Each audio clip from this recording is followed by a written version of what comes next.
3、4、5。第一條有冇同學未寫低㗎？第一條 7、 A B 8、9、10、11、12、13、14、15、16、17、18、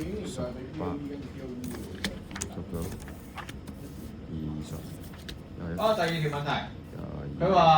The Transport Department 運輸署 PD 嘅 wants to conduct a survey on the average daily traffic flow of a highway。而家運輸署咧咁想進行一個調查，關於每日平均汽車流量對於一條嘅高速公路嚟講，究竟係幾多 ？A